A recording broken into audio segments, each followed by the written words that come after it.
اهلا بيكم معانا برنامجكم من كل بلد اكله، والنهارده يوم الاثنين معاكم شيف خالد علي. احنا النهارده ان شاء الله اليوم كله يوم مخصص للكبده، وهنتكلم عن اصناف كتير جدا جدا جدا بتتعمل من الكبده. وتقريبا الكبده لوحدها ممكن تتقدم مش بفكره واحده، تتقدم باكتر من 10 ل 15 نوع. والمطابخ غنيه جدا جدا جدا بافكار اللي بتتعمل بيها الكبده. وناس كتير جدا سالت الكبده اللي بتبقى موجوده اللي انا بشتريها من عند الحاتي او اللي بشتريها من عند الراجل المخصص اللي بيعمل كبده ومخ بتيجي ازاي وبتتعمل ازاي وازاي طريقه صنعها.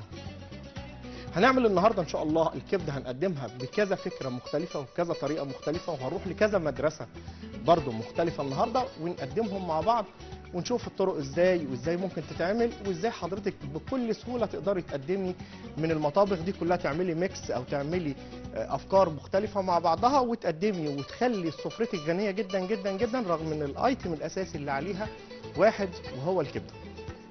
النهارده ان شاء الله هنعمل مع بعض كبده بانيه وهنعمل الكبده المسبكه. طب ازاي الكبده تبقى مسبكه؟ هنقول دلوقتي وازاي تتعمل وازاي ممكن اطلعها بشكل كويس. وهنعمل كمان ان شاء الله نوع من الشرب اللي ممكن تتقدم معانا وتبقى موجوده معانا على السفره وحلوه قوي. انا عن نفسي بعشقها، شوربه القلقاس، وازاي بتتعمل هنعملها مع بعض واحنا شغالين. هنعمل الكبده على الطريقه الفرنساوي، ودي بتتقدم دايما مع الماش بوتيتو او بتتقدم مع الوايت رايز، يعني ليها كذا طريقه هنقدمها مع بعض ونشرحها واحده واحده. وهنعمل الكبده الاسكندراني، وطبعا قلنا الكبده بالايه؟ بالرده. اول حاجه هنقول الكبده بتاعتنا. طبعا كلنا عارفين ان الكبده لما نيجي نتكلم على الكبده اللي احنا هنشتغل بيها دي، يا اما كبده بتلو اللي هي الكبده البتلو او الكندوز اللي هي الكبده دي. فحضرتك هتجيبي الكبده دي وهتشتغلي بيها. هنقول برضو ان كل نوع من الانواع التتبيلات اللي احنا هنعملها محتاجه يبقى كبده بتختلف على حسب التتبيله اللي احنا هنتبلها وطريقه الشغل اللي احنا هنشتغلها مع بعض.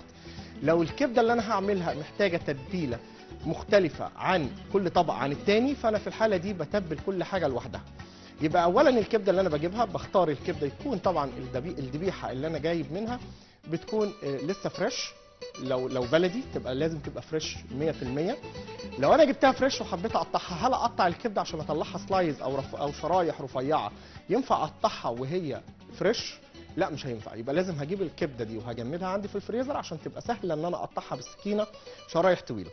طب ايه الفرق بين الكبده الشرايح؟ طب في كبده ثانيه اللي هي الكبده العصافيري، او حضرتك لو رحتي عند جزار تقولي له عايزها تقطعها لي عصافيري اللي هي القطعه الصغيره عشان اقدر اعمل منها الكبده الاسكندراني او اعمل منها الكبده اللي ممكن تخش في ساندوتش. تعالوا كده واحده واحده بقى نبتدي مع بعض ونقول اهم الخطوات بتاعتنا. هنتبل دلوقتي واحنا شغالين. الاول هنتبل نوعين كبده تتبيله واحده. نبتدي مع بعض. الاول هنجيب الكبده بتاعتنا ونجيب كده ونبتدي نعمل التتبيلات بتاعتنا الاول، وبعد كده نشتغل براحتنا واحده واحده مع بعض. نقول دلوقتي احنا هنعمل ايه. اول حاجه عندي طبعا الاساسي عندي الثوم، ده موجود اساسي، والبصل والفلفل والخضار بتاعي الجميل ده اساسي في كل الوصفات بتاعتنا اللي احنا هنشتغلها النهارده. شايفين خضار كده يكون فريش وشكله حلو وجميل. نبتدي بقى مع بعض واحده واحده ونقول هنعمل ايه. الاول هنتبل الاول تتبيلتين كده عشان الكبده اللي بتاخد وقت. عندي الكبده بالرده اللي انتوا بتشتروها من السوق بتاخد وقت في التتبيله، فاحنا هنتبلها في الاول ونسيبها شويه عشان بعد كده نشتغلها براحتنا خالص. وهي الكبده دي اللي بالرده او البانيه او المشويه التتبيله بتاعتهم هم الثلاثه قريبه من بعض، ولكن في شويه اختلافات صغيره هقولها لكم. طبعا انتم ممكن تعملوا الثلاثه بنفس الطريقه وممكن تخلوها ترتاح عندكم اكتر وتطلعوا افكار منها احسن مني كمان 100 مره. نقول الاول الكبده بالرده عباره عن مثلا لو هجيب ربع كيلو من الكبده موجوده قدامنا هناخد منها ونقطع زي ما احنا عايزين. ربع كيلو من الكبده، عصير ليمونه، بحط عليها 3 فصوص ثوم وبحط عليها فلفل وملح، ونبتدي التتبيله بتاعتنا. اللي هيختلف عنها في الكبده المشويه ان انا بزود على الكلام ده شويه بهارات، وهحط شويه كزبره ناعمه، وهحط كمان شويه خضره معاها. هنقول التتبيله بتاعتنا واحده واحده. انا هتبل تتبيلتين، والتتبيلتين دول انتوا ممكن تخلوها اساس عندكم لدي او دي.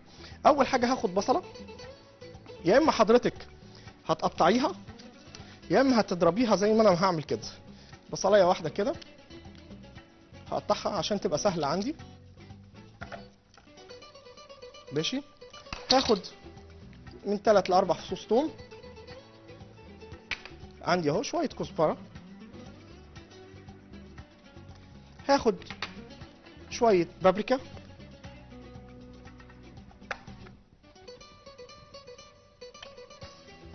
بصوا انا بتبل كده واحده واحده. شويه بابريكا، فلفل اسود،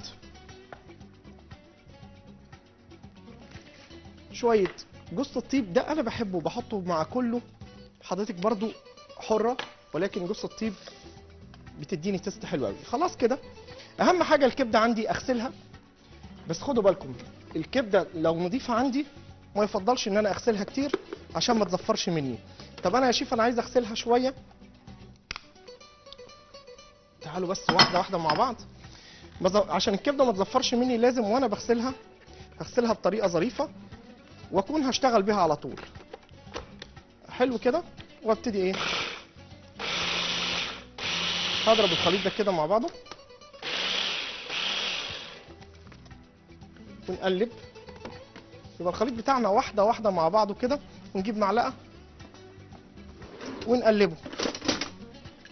يبقى انتوا زي ما انتوا شايفين كده احنا بنعمل ايه، بعمل تتبيله ظريفه، وممكن اديها بقى الناس اللي حابه السبايسي يعني، بس بحط لكم ده الاساس. فاضل عندي ايه، عصير الليمونه اللي هيديني جوسي بقى. عصير ليمونه، كلام جميل. وممكن اخد عليها واحده فلفل كده خضراء.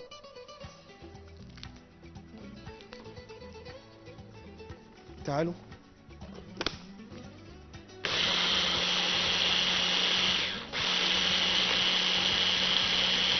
حلو كده. يبقى انا كده دي التتبيله الاساسيه بتاعتي. حطيت عندي ليمونه، عصير ليمونه كبيره، وحطيت معاها 3 أو 4 فصوص ثوم، بصلايه، وملح وفلفل، وهضرب الخليط ده كله كده على بعضه. لحد كده كلام جميل. ده اساسي عندي. يبقى انا كده اللي انا بعمله ده خليط لكذا ايه، لكذا تتبيله. وتعالوا بقى نفضي ده. بس هناخد الاول الكبده اللي انا عايزها. هاخد كده بصوا شريحه اهي، واقطع منها زي ما انا عايز على حسب ما انا عايز. انا هاخد كام واحده،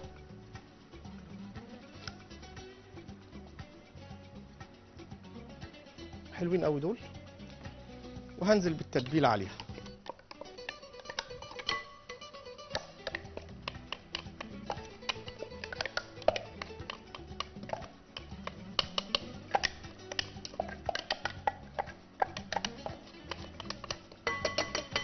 تتبيلتي جاهزه، كله تمام. بالمعلقه بتاعتنا كده هبتدي هقلب ده مع الكبده.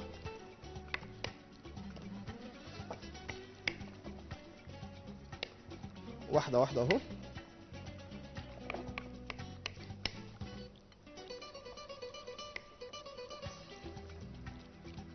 شايفين كده التتبيله شكلها رائع، ريحتها حلوه قوي.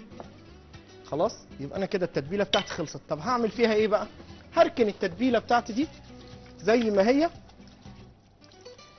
وقت المفروض حضرتك تركني التتبيله دي عندك من 3 ل 4 ساعات.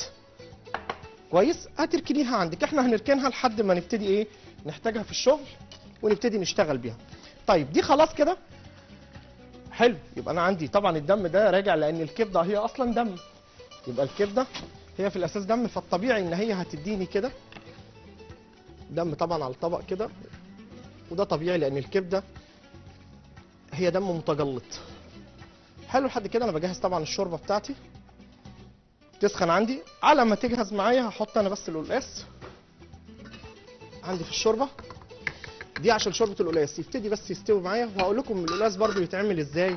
هجيب القلقاس واقطعه واغسله كويس. هجيب القلقاس اقطعه واغسله بميه الاول، اقطعه وانقعه في شويه ملح وميه دافيه شويه، وبعد كده اغسله بميه ساقعه، وبعدين اغسله بميه سخنه تاني، وبعدين اغسله بميه ساقعه وميه دافيه مرتين 3 4 علشان انزل الماده النشويه او الرخوه اللي موجوده فيه، اللي هي دايما بتديني طعم اللي هي ايه، المزلقه اللي بتبقى موجوده في القلاص. تعالوا احنا كده عملنا دول وشغالين، القلاص شغال عندي وكل حاجه تمام شغاله زي ما احنا ما عايزين بالظبط. نبتدي بقى مع بعض نعمل الكبده اللي هي الفرنسيه. ازاي بتتعمل الكبده الفرنسيه؟ عباره عن ربع كيلو من الكبده. عندي الكبده موجوده، عصير ليمونه برضو، بحط عليها عصير بصله. هاخد بصله واعصرها، هنبشرها دلوقتي وناخد العصير بتاعها ونشوف مع بعض هنعمله ازاي. يبقى انا هجيب كده المبشره بتاعتنا، نشتغل واحده واحده مع بعض، ما احناش مستعجلين على حاجه، وكله هيطلع قدامكم ومعاكم ان شاء الله. حلو كده. هجيب بصله انا هبشرها على الناعم عشان هي كده كده هتتعصر معايا. يبقى انا وانا ببشرها على الناعم كده انا بعصرها البصله بتاعتي. يبقى انا هقول بقى كده مقادير: ربع كيلو من الكبده شرايح برضو، هحط معاها عصير بصل، عصير ليمون، ملح وفلفل، وزيت او زبده او سمنه اللي عندك، اي ماده دهنيه تحبيها. وبصله تانية، هناخد بصله مفرومه هنقول دلوقتي ليه، وهحط معلقه دقيق على الخليط ده وشويه ميه صغيرين برضه هقول ليه. يبقى احنا كده تمام. انا كده البشر اللي انا بشرته ده يعتبر عصرت البصله بتاعتي، هعصرها خالص مع بعض كده واحده واحده.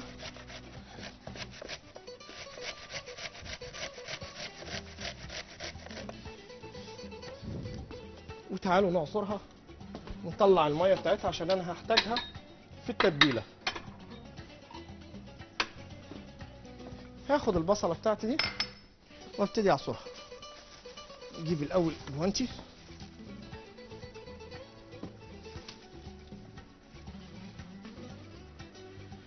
عندي كمان في الفرن انا حاطط بطاطس اللي هو الديكور بتاع الطبق بتاعي، بشوي بطاطس في الفرن عشان تبقى كل حاجه جاهزه عندي زي ما انا عايز.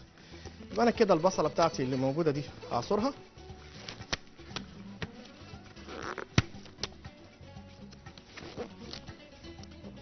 هاخد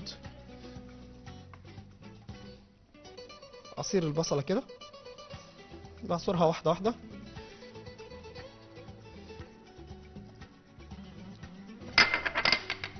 يا اما تحطوها في شاشه وتعصروها، او زي ما احنا ما بنعمل كده باخد عصير بصله الميه بس بتاعتها كده. يبقى انا كده عصرت البصله دي، خدت الميه بتاعتها وده اللي انا محتاجه منها. هنجيب بوله وتعالوا نتبل بقى. يبقى عندي عصير بصله، ميه بصله اهي واحده، هاخد معاها عصير ليمون،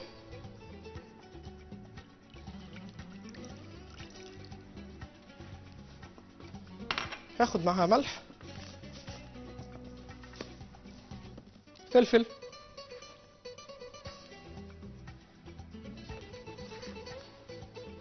هديها سنة زيت صغيرة،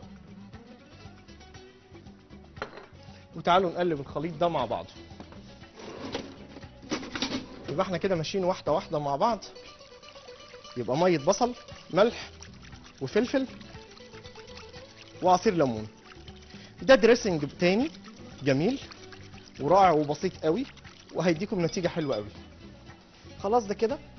هاخد برضو كبدة،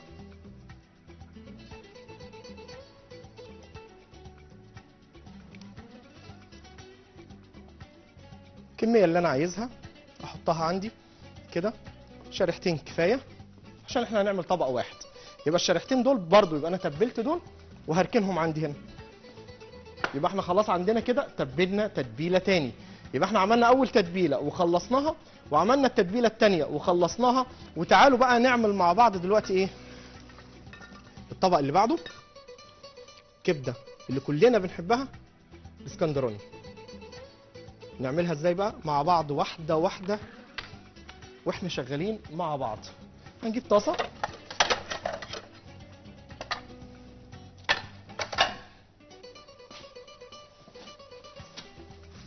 ونقول مقادير الكبده الاسكندراني بتاعتنا. الكبده الاسكندراني عباره عن ايه؟ هجيب كبده مقطعه اللي هي العصافيري اللي عندي دي، هجيبها اخلي الجزار او انا اقطعها عندي على بلانشه حتت صغيره مكعبات صغيره. دي الكبده العصافيري بتاعتي اللي انا هشتغل بيها، عباره عن ربع كيلو، ده ربع كيلو من الكبده العصافيري او الكبده المتقطعه، 4 فصوص من الثوم، كمون، ملح، شطه، فلفل اخضر، زيت وليمون. تعالوا نبتدي مع بعض ونقول هنعمل ايه. طبعا الكبده عندي موجوده زي ما هي. عندي الفلفل، نجيب كده شويه فلفل، ونفس اللي احنا عملناه الاول هنعملها خلطه صغيره جدا في الاول. دي هخلطها على التتبيله اللي عندي دي. تعالوا كده هناخد الفلفل، اشيل بس البذر اللي موجود ده، بس طبعا دي بتحتاج سبايسي اكتر. كفايه كده. شويه فلفل عندي اهم. هاخد عصير ليمون، نطلع ليمون،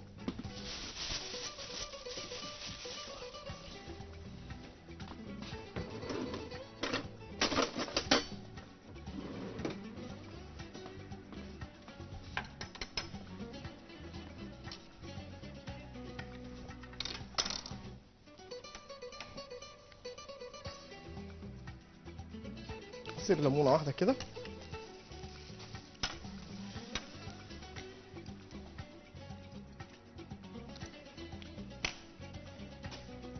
حلوين دول كده، جاهزين عندي كده، وابتدي اضربهم مع بعض ونشوف هنعمل ايه.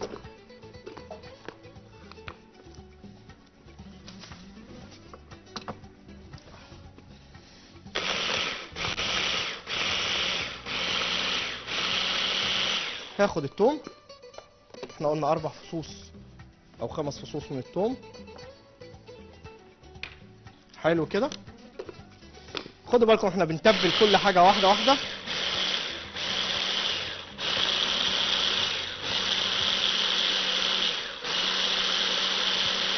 ايوه بس يا شيف انا ما بشوفش التتبيله دي اصلا خالص في الكبده، يعني انا ما بحسش بالتتبيله اللي انت بتعملها دي. الكبده الاسكندراني بتتبل، اه والله يا جماعه بتتبل صدقوني، مش هضحك عليكم. واحنا هنا عشان نوريكم كل حاجه واحده واحده. طبعا ما تنسوش القلقاس وهو بيستوي كده، كلام جميل، سيبه براحته خالص. خلاص دي كده. تعالوا نجيب برضو ونتبل دول ونجهز حاجتنا واحده واحده. يبقى انا كده الكبده عندي اهي. هاخد التتبيله بتاعتي دي، اجيب معلقه وننزل التتبيله. عايزين نبتدي بقى نخش في الايه، في الشغل نفسه. احنا عملنا التتبيلات ورا بعض، شايفين اللون نفسه بتاع التتبيله دي مختلف. حلو لحد كده. هقلب ده مع بعضه. يبقى كده الكبده بتاعتي مكعبات وتبلتها، اسيبها 10 دقايق في التتبيله دي. طبعا احنا مفيش وقت ان احنا نسيب 10 دقايق او ربع ساعه. شويه كزبره صغيرين. سخنا الطاسه بتاعتنا، ده مهم قوي. الكزبره دي اساس روح، هي والكمون، للاكل الشرقي بتاعنا الجميل. حلو كده. هاجي هنا اودي شويه زيت، سنه زيت، احط معاها حته زبده.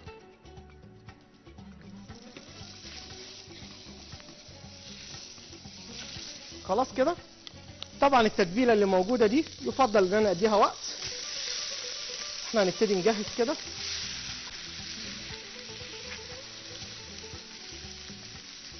ونبتدي بقى نقول لها ايه، اشتغلي معانا وورينا النتائج هتطلع ايه. حلو كده. واحنا بنجهز كده هسيبها بس تاخد الشوك من الناحيه دي واقلبها الناحيه الثانيه كده بسرعه. ما تقلقوش، الكبده بتاعتي شغاله زي الفل. اهوي كده على القلاس، خليه يستوي معايا براحته. خلاص كده. يبقى انا التتبيله بتاعتي ماشيه، وهي ما بتاخدش وقت. الكبده عندي ما بتاخدش وقت. على ما تجهز معايا الكبده اكون انا جبت البلانشه بتاعتي وجهزت ايه، الفلفل بتاعي اللي هيخش معايا للكبده. ريحه الكبده بدات تظهر، اوطي عليها شويه والقلاص بتاعي شغال. هقطع كده فلفلتين 3 كده كبار.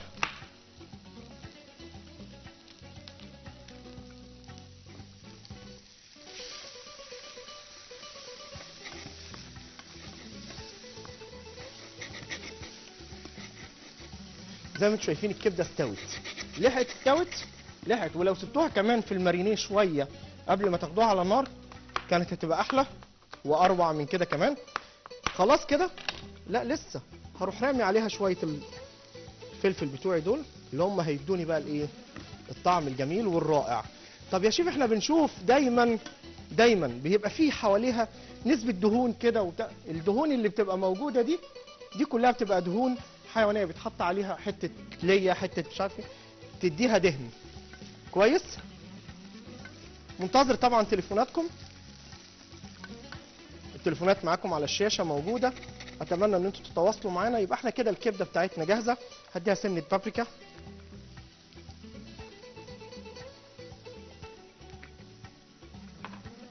كلام جميل كده. الكبده بتاعتنا تقريبا جهزت، ما خدتش وقت مني ولا اي حاجه، وزي الفل. اخر حاجه هعملها وانا بطلعها هديها ايه، عصره ليمون صغيره. وهقول لكم على سر تاني جميل. يبقى انا اديت عصره الليمون دي في الاخر خالص، وهجيب فص توم، فص توم واحد كده او اتنين اهو،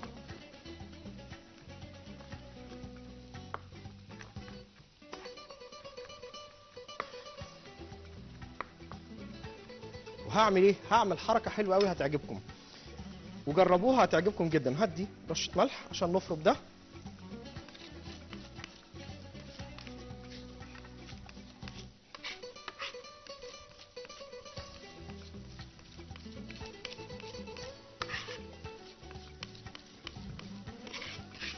شايفين كده التوم انا هرسته،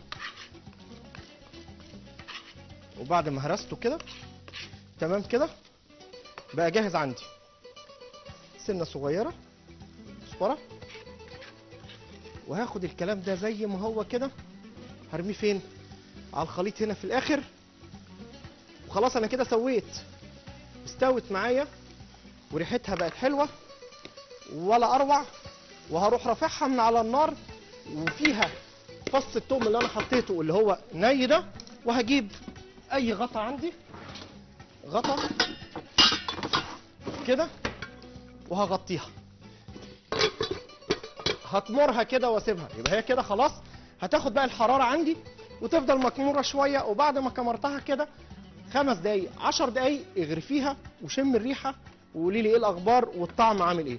يبقى احنا كده عملنا الكبده بتاعتنا الاسكندراني وجاهزه معانا، هي جاهزه كده ان شاء الله. ونشوف بعد كده اللي احنا هنعمله. فاضل عندي الكبده المشويه، هناخدها من هنا من الخليط اللي احنا عملناه، والكبده بالرده.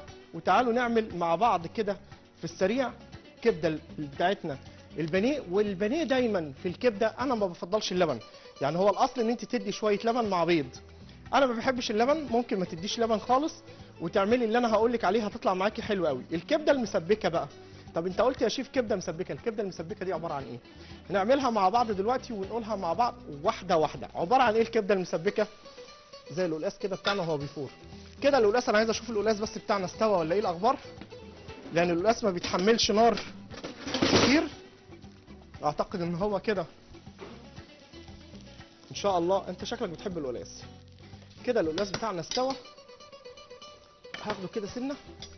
وطبعا لو انا عايز القلقاس شوربه، لو عايز القلقاس شوربه مش هديله، هخلي الميه كتير او الشوربه بتاعته كتير.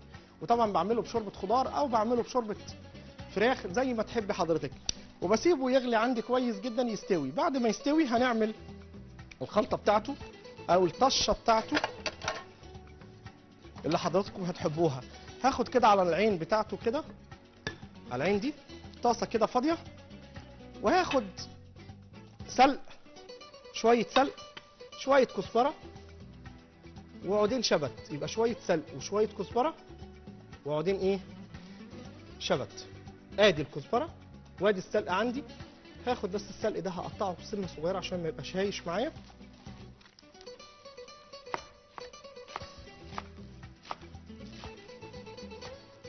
ادي السلق، شويه كزبره عندي اهم، حلوين قوي دول. ده هيديني طعم حلو قوي. انا بحب الطبخه الغامقه دي قوي. وهاخد شويه شبت عندي على الكلام ده اهو، مش كتير الشبت، مش كتير. حلو كده. هدي حته سمنه،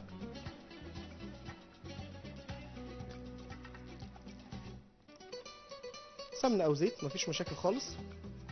سنه سمنه كده صغيره تسيح معايا. وهاخد الكلام ده عندي هنا،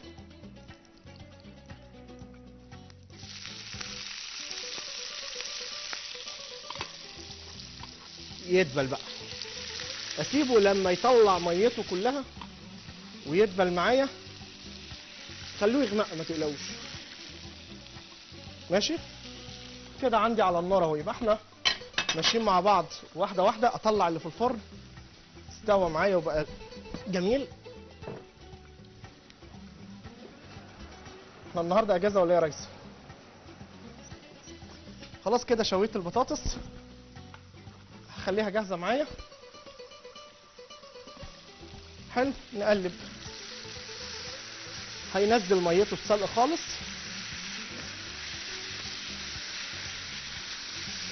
هيبتدي يقل طبعا، ده خضار كل ما تنزل منه الميه واخليه ياخد لون، مفيش مشاكل في الكلام ده تماما. يبتدي يستوي معايا. هاخد كام فص توم، حوالي 3 4 فصوص توم. نضف دي كده.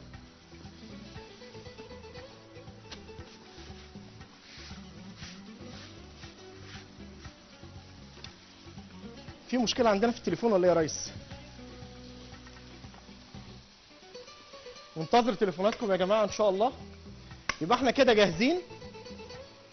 التليفونات هتنزل على الشاشة. السلقة عندي هو والبقدونس، هو والكزبرة والشبت على النار بيجهز معايا. هجهز فص ثوم وهجهز كل حاجة عندي، وتعالوا نبتدي مع بعض. وعندي الكزبرة الناعمة دي اساس يا جماعة في كل اللي احنا بنشتغله.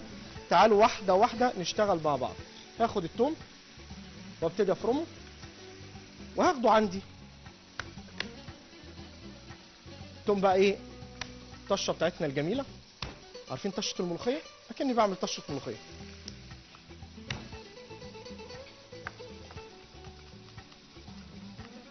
كده احنا بنفرم اهو الثومه بتاعتنا.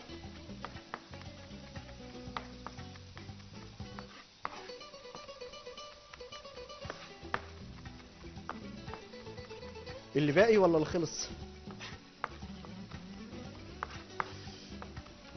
حلو كده. شغالين يا باشا. حلو كده. هاخد كده ملح. وتعالوا بقى ايه ننعم ده مع بعض.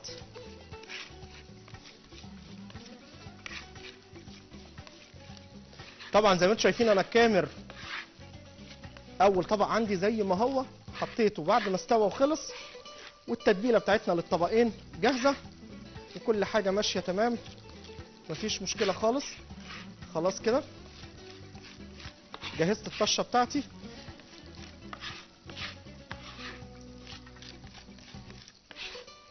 مدام هدى الحمد لله على السلامه. الله يسلمك. ازيك يا شيخ خالد؟ فينك؟ احنا بنبقى مستغرقين في الحلقه، مش عايزين نسيب الورقه والقلم طب وقاعدين ما انا ممكن متابعين. انام. يعني لو نمت منك يبقى كويس. لا ادينا ابتدينا اهو. ايوه كده صحصحيني. ازيك يا شيخ خالد؟ ازيك يا فندم عامله الله ايه؟ يخليك. قول لي يا شيخ خالد، القلقاس ياخد ليمون ولا لا؟ على حسب ما انت ما عايزه، بس انا ما افضلش. ممكن تدي له عصير ليمون وانت بتنضفيه في الاول خالص. ما تديهوش ليمون بقى في اخر السليق بتاعه؟ لا لا لا مش محتاج ليمون لا. تمام. شكرا يا شيخ. العفو يا خالد. فندم تأمريني. حلو كده انا جهزت الطشه بتاعتي جاهزه اهي وكل حاجه تمام. هنجهز بقى. اسيب ده كده على جنب. ده كلام جميل. استوت معايا اهي.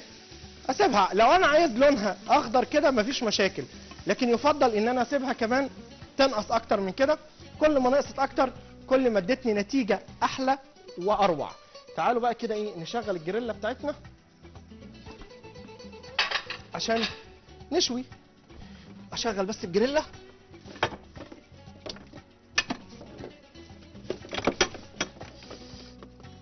اها ايوه، اشتغلي بقى كده وقولي لي ايه الاخبار. كلام جميل. احنا شغلنا الجريلا ده كده تمام. كلام جميل.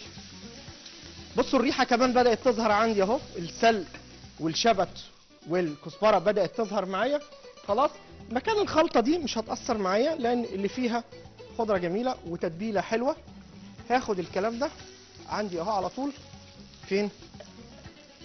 هنا اهو.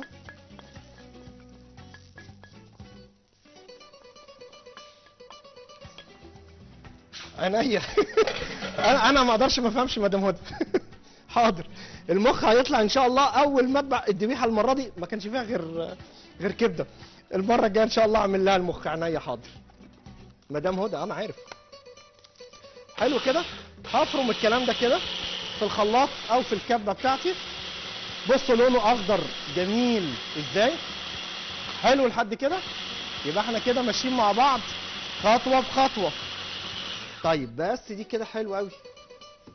تعالوا نعمل ايه بقى دلوقتي. يبقى انا خلصت ده. نعمل الطشه بتاعتنا.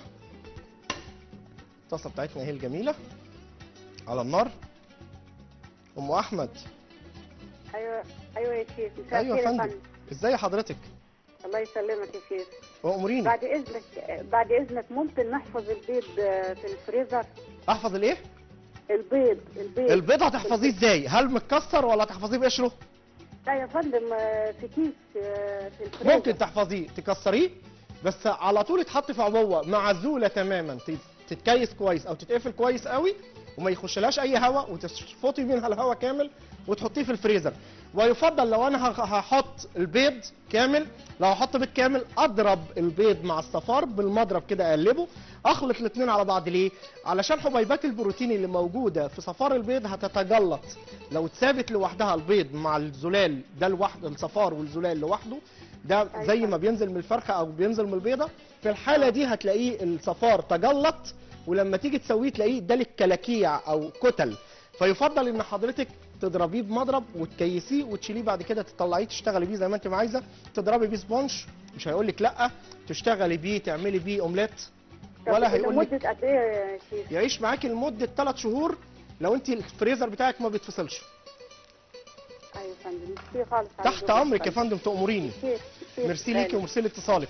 هاخد كده زي ما انتم شايفين التومه عندي على النار، وتعالوا واحده واحده كده.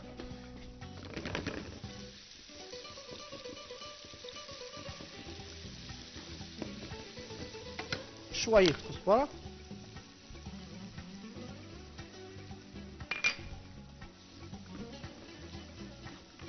ناعمه،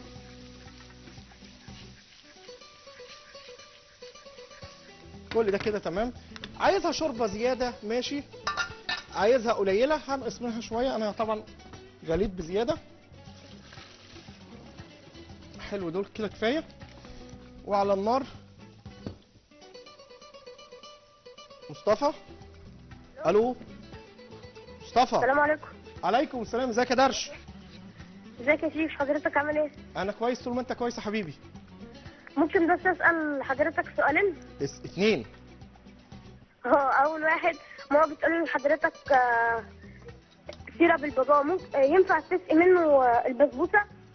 سيرة بالبابا ينفع تسقي منه البسبوسه عشان هيبقى يا حبيبي تقيل شويه، هيبقى تقيل على البسبوسه، لكن ينفع ان انا اخففه واسقي بيه. طب السؤال الثاني، بتقول لحضرتك ممكن بس تعيد التتبيله بتاعت كبده الاسكندراني؟ عينيا حاضر. شكرا. عينيا يا كبير. حلو كده. هبتدي احط السلق بتاعي، الخضره بتاعتي اهي على الشوربه بتاعتي. حلو كلام جميل. وهي شغاله كده خلاص وبتغلي عندي، هقلب الكلام ده واظبط ملح. مش عارف انت العين دي عامله لك عمل. وهاخد الطشه بتاعتي الجميله دي، هو ده اللي انا عايزه. تطلع معايا الريحه كده كلام جميل. نقلب تقليبه كده الشوربه بتاعتي جاهزه على ايه؟ على الغرف. خلاص دي كده خلصت معايا. ده كده شوربه القلقاس بتاعتنا جاهزه على الغرف. هوطي النار واخدها كده هنا تغلي غلوه، يبقى تغلي غلوه هنا وبعدين نغرفها مع بعض. تعالوا الجريلا بتاعتنا خلاص جاهزه. لو انا هشوي، لو انا ايه هشوي، احنا عملنا دي عشان نطلع منها حاجتين. فاكرين الكبده اللي احنا عملناها الاول دي اللي تبلناها؟ بصوا التتبيله دي هاخد منها رده، هعمل منها الكبده بالرده، وممكن اخدها زي ما هي كده اشويها زي ما هي. همسح بس الجريلا بتاعتي حلو كده. يبقى احنا بس الاول واحده واحده مع بعض. وحاضر السؤال اللي جالي دلوقتي عن حفظ قشر البرتقال، نقول ازاي نحفظه. عينيا حاضر. بس تعالوا الاول نعمل ايه؟ الكبده بتاعتنا اللي في الرده هتتعمل ازاي؟ هقرب عشان استاذ احمد ما بيحبش الحاجات تبقى بعيده عنه. هنقرب الزيت بتاعنا هنا. مدام فاطمه السلام عليكم. عليكم السلام، ازي حضرتك يا فندم؟ الله يخليك، انا بستنى من الاثنين والثلاث من كل اسبوع، الاثنين والثلاث بستناهم يا فندم ده يعني انا على باجي نار. مخصوص علشانك صدقيني. الله يخليك أموريني يا ويبارك في فندم. عمايلك يا رب. تسلمي لي. وبعزي اخواننا المسيحيين كلهم، كلنا في الجرح سواء. بعزي اخواننا المسيحيين كلهم معاكي. والله ما نمت وقعدت اعيط عشانهم، وربنا ان شاء الله يجيب لهم حقهم ان شاء الله. حقنا كلنا يا فندم. ماشي. بقول لحضرتك انا عايزه اعرف مربى البرتقال. انا قلت لحضرتك الاسبوع اللي فات قلت لي هعملها لك. حاضر ونعملها عملي كمان عينيا. انا عايزه اعرف القشر الابيض اللي ورا البرتقاني ده اشيله؟ لا ده ولا لازم أبشرها يتشال. ولا أفرمها القشره كده دي يعني؟ القشره البيضه دي تتشال. يعني ابشر البرتقانه؟ هقول لحضرتك تعمليها ازاي حالا. طب والنبي الله يخليك عشان عندي برتقان وكده. تقبريني. وكل سنه وحضرتك طيب. وانت طيبه وبصحه وسلامه يا فندم. الله. شكرا ليكي وشكرا لاتصالك. هاخد كده في الرده اهي. بصوا بضغط عليها. الزيت بتاعي جاهز اهي، شايفين انا بضغط. لازم الضغطه المتينه دي عندي على الكبده. حلو كده.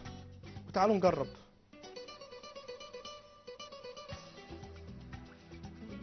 الزيت بتاعي سخن كفايه، يعني هنجرب في دي شويه. تعالوا ناخد واحده كمان اهي.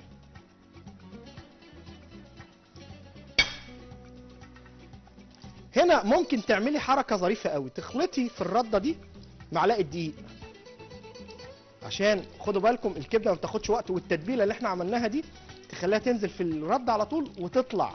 يعني اول ما تنزليها في الرده ما تكملش ثواني، يعني مجرد انها تنزل هتلاقيها استوت. ماشي؟ لا ما دام عملت قبه كده تبقى حلوه.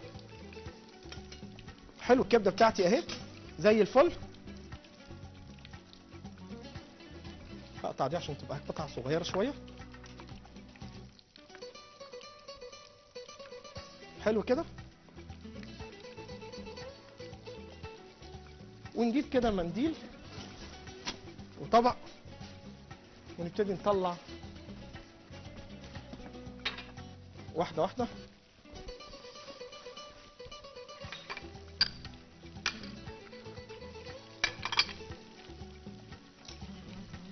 ام مايكل، ازيك يا سي خالد؟ ازي حضرتك يا فندم؟ اخبارك ايه؟ الحمد لله بخير طول ما انت بخير. تسلم ايدك على الكبده. تسلمي لي يا فندم. بس بما انك بتعمل الكبده بقى ما تعمل لنا سلطه الكبده معاك مش بالمرة. سامعك والله يا ام مايكل. ايه؟ مش سامعك. ما تعمل لنا سلطه الكبده بالمره طالما بتعمل الكبده. نعمل سلطه الكبده بس كده. ماشي. بقول لحضرتك اموريني. هو القلقاس اللي حضرتك بتعمله ده هو نفس القلقاس بتاعنا يعني؟ يعني قريب، هو قريب منه جدا، لو في اختلاف بسيط.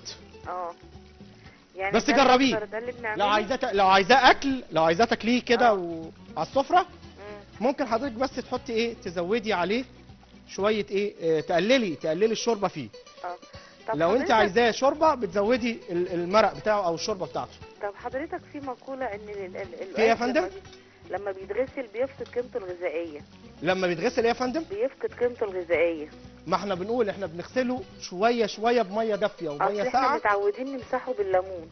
ايوه. اه. وبعصر بحط عليه عصير ليمون وسنه خل، وانا ما بفضلش الخل عشان ما افقدش لا كل احنا كل. بنمسحه بحته كده ونعصر عليه ليمون بس. يمشي، بس هيبقى في عندك نسبه نشا عاليه قوي. اه. ما هي دي المشكله، الناس بتشتكي منه من كتره النشا بس. يعني هو لما يتغسل ما يفقدش قيمته الغذائيه لما ان شاء الله يعني، ما انت ما تغسلهوش 10 مرات يعني. اه. ماشي يا ام مايكل. ماشي يا شيخ. تحت امرك يا فندم. تعالوا بقى نلحق كده نفسنا عشان المخرج بيقول لي انت كده مسافر. طيب هاخد ده كده، هبتدي اطلع. انتوا عارفين قلنا الكبده ما بتاخدش وقت. بصوا اللون جميل، رائعه.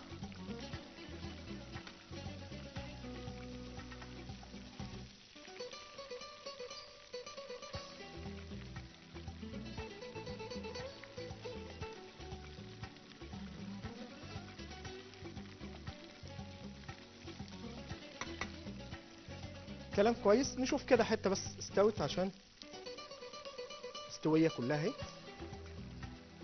التتبيله مخليها ولا اروع. كان ليا واحد صاحبي، الكبده بتفكرني بواحد صاحبي كان معانا هنا، ربنا يمسيه بالخير، فتح محل مخصوص للكبده والمخ. حد فاكره؟ فاكرينه ولا مش فاكرينه؟ محمد درويش ريشه. حلو كده. يبقى انا كده سويت دول. هشام البنا حبيبي. هو موجود لسه؟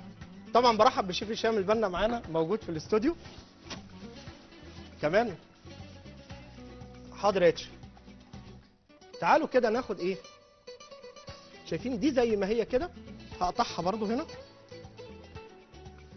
انسه، هدى، الو. الو ازيك يا شيف؟ ازي حضرتك يا فندم؟ اخبار حضرتك ايه؟ تسلم ايدك على الحاجات الحلوه بخير، طول ما انت بتعملها لنا. بخير. يا ريت ابقى صديقه للبرنامج، انا اول مره اتابع حضرتك بس ما شاء الله عليك يعني. لا الله والله يا ينور فيك. فندم انت فوق راسنا من فوق. الله يخليك، تسلم يا شيف. واموريني يا فندم. عندي سؤالين بعد اذنك يا شيف. سؤالين. بعد اذنك. كنت نفسي حضرتك تعمل لنا حلقات البصل اللي هي بتتباع في المطاعم الجاهزه، بلاش اقول اسامي. كان نفسك نعمل ايه يا فندم؟ حلقات البصل المقرمشه دي. عينيا، بس كده نعملها. انا يخليك عملتها تسلم. قبل كده من قريب، لسه عاملها بس نعملها تاني. يا ريت حتى حضرتك تشرحها لي يا اما تعملها لي بعد كده. لا نعملها عينيا يا فندم، حاضر. تسلم. وعندي سؤال، انا دايما بعمل بانيه بس بيعمل قشره يا شيف وبيفصل، سواء بانيه ستيك او فراخ. عينيا حاضر، اقول لك ازاي ما تخليش يبقى فيه قشره تخينه عندك تسلم يا للبانيه. تسلم يا شيف. تسلمي لي يا فندم، تحت امرك. ميرسي. حلو كده. يبقى انا عندي الكبده اهي موجوده، الكبده بتاعتنا اهي. بصوا اللون جميل رائع، زي ما بنقول ايه، بيقول الشيف اللي بيبقى شغال هنا ولا ايه ولا اروع. حلو كده. هنزل كده دي، وتعالوا نجهز الطبق بتاعنا. معرفش الوقت بتاعنا هيسعفنا ولا ايه عشان نلحق. هاخد ماده دهنيه كده، سمنه ولا حاجه، عشان نعمل مع بعض الكبده بتاعتنا الفرنساوي. واحده واحده. بصوا الكبده ما اقلبهاش وهي على الجريلا، سيبوها على الجريلا تستوي. هي بتاخد بالظبط، هتاخد دقيقه ونص من هنا ودقيقه ونص من هنا، هتطلع معاكم حاجه جميله ان شاء الله. الوقت يسعفنا. وبجهز كده عندي النار عشان نعمل الكبده بتاعتنا. اول حاجه عندي انا خدت في الاول بصله وتبلت فيها، وتعالوا دلوقتي هنفرم كده بصلايه.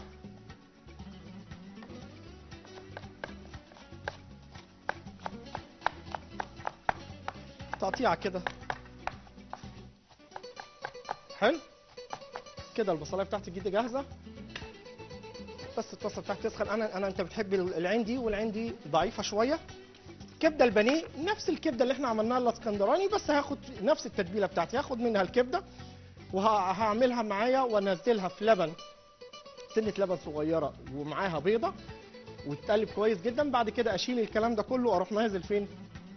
في قلب البقسماط، واقلبها في البقسماط كويس. انزل على طول في الزيت اللي بيغلي. ولو في عندنا وقت ممكن نعمل معانا كبده بانيه. بس نشوف دلوقتي احنا هنعمل ايه دلوقتي مع بعض واحده واحده. هجيب الكبده بتاعتي اللي هي الفرنساوي بتاعتي اللي انا هعملها اهي. كلام جميل. تسخن بس الماده الدهنيه بتاعتي كويس.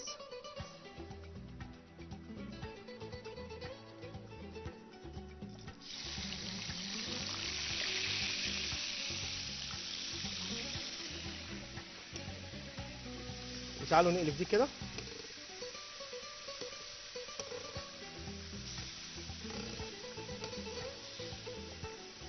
العجل ده لسه مقتول يعني.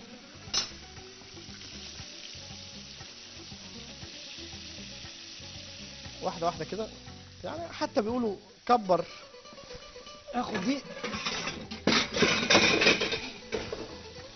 اسخن فيها تسخن معايا بسرعه، ونبتدي نغرف واحده واحده. البصل بتاعي جاهز اهو. كبده على الجريلا ريحتها رائعه. هديها كمان عليها بقى وهي كده على الجريلا عصره ليمون صغيره. الله عليك، حلو كده. الكبده معايا شغاله، ودي تمام كده برضو جاهزه. احنا قلنا العجل لسه مذبوح لسه مقتول.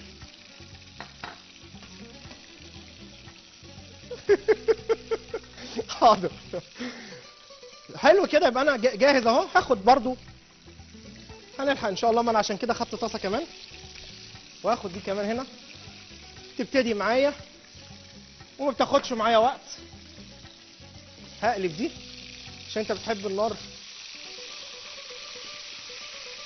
نص تسويه. تدي شويه نص تسويه. جاهزه البصل عندي، الكبده دي كمان خلصت. نبتدي نطلعها. نطلع الكبده دي هنا عشان ما تاخدش معايا لون. الله، الكبده بتاعتنا اتشوت. ممكن اشويها كمان فين؟ في الفرن، وهقول لكم ازاي تشويها في الفرن. حلو، الكبده بتاعتي دي خلاص كده جاهزه. هطلع بيها. بصوا مش عايز اسويها سوا كامل، انا عايزها نص سوا كده. اقلب دي هنا، وتعالوا مكانها على طول هنزل بالايه؟ البصله بتاعتي.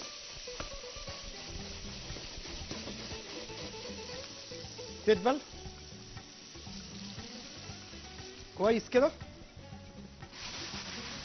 هجيب بس، ادوني لحظه واحده.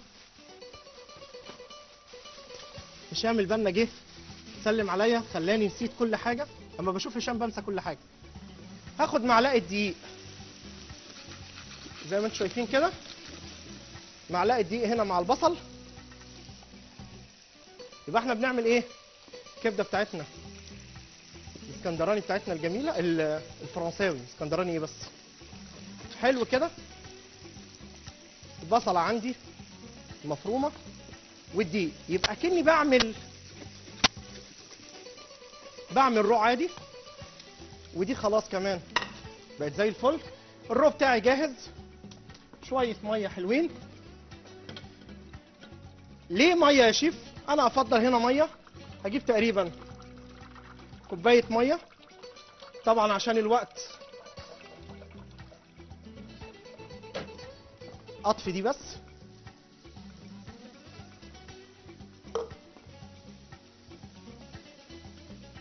واسيب الكلام ده عندي على النار يغلي. الرو ده هيبتدي يتخن. الله، شايفين تخن اهو. هقلبه كويس جدا لحد ما يتخن عندي كده. تمام كده، كلام جميل. اكمله بقى، اديله شويه ميه كمان. مش هسيبه طبعا على النار. الحنفيه بتاعتنا بعافيه.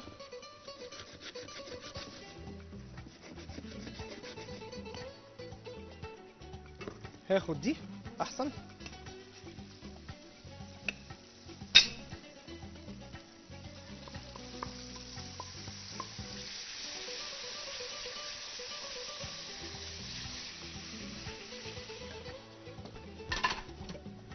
شويه الميه بتوعنا عشان الرو يبقى زي الفل. وهقلبه وهيبتدي يغلي معايا. نبتدي نغرف احنا على ما الرو ده ما يبتدي يربط سنه يتقل شويه، ونروح مسقطين فيه الكبده ونسيبه يغلي مع بعضه يربط، والكبده تكمل سوا في الخليط اللي احنا عاملينه ده. نتبله بقى شويه فلفل اسود، بصوا الطيب،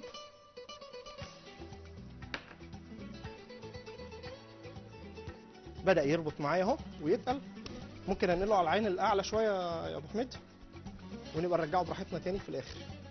بس عشان شفت اول ما اتنقل هنا غلي ازاي. حلو كده، بدأت معايا. هي مجرد انها بدأت تغلي كده هرفع الكبده بتاعتي وهنزل هنا واسيبها ايه تبقبق بقى مع نفسها كده تستوي، ونشوف هنعمل فيها ايه. تعالوا بقى نبتدي نغرف اطباقنا. نجهز الاول طبقين للشوربه، واخد الخضار بتاعي ده هنا، نجيب الشوربه بتاعتنا الجميله ونغلف مع بعض الشوربه.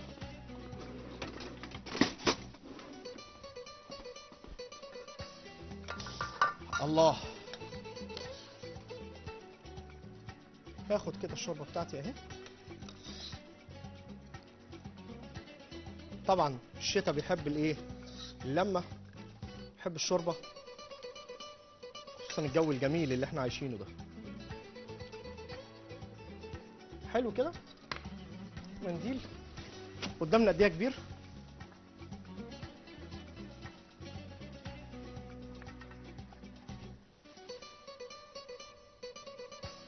الشوربه بتاعتنا اهي.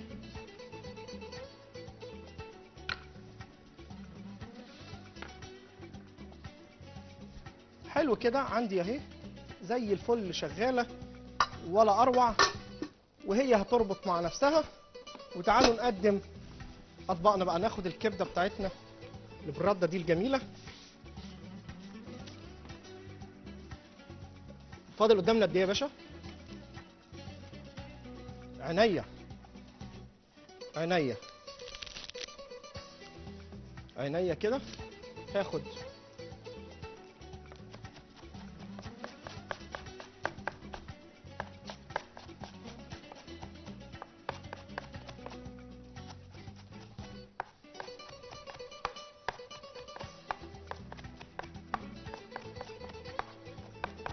حلو كده، نجيب طبق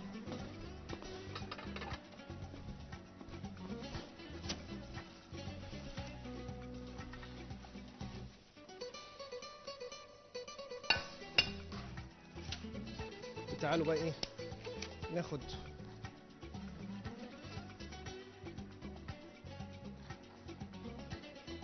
شويه بقدونس ونبتدي الكبده بتاعتنا.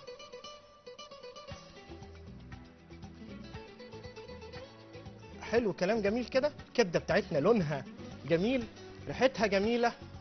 وادي كده اول طبق عندنا، ونخش في الطبق اللي بعديه على طول. هاخد بس بعد اذنكم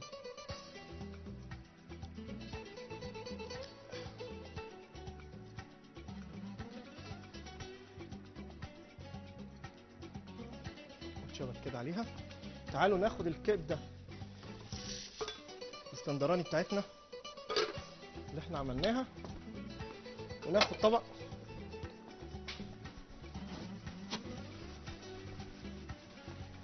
احنا قلنا ان احنا كمرناها شويه. ليه؟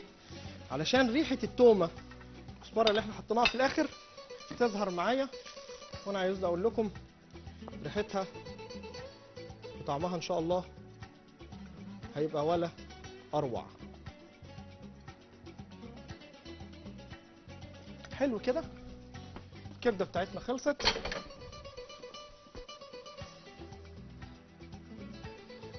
يبقى احنا عملنا حلقه بسيطه زي ما قلنا، وكلها من ايه؟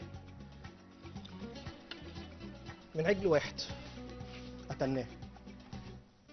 حلو كده، تعالوا ناخد الطبق اللي بعده. احنا قلنا طبق الكبده، الكبده المشويه. هاخد للكبده المشويه شويه بقدونس، ونجيب طبق، نجيب ليمون، نجيب منديل، ايوه ده،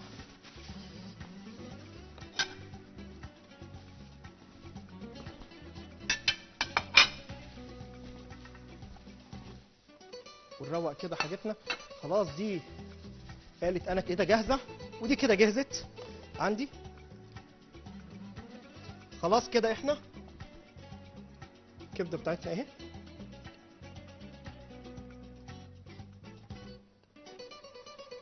وادي الكبده المشويه.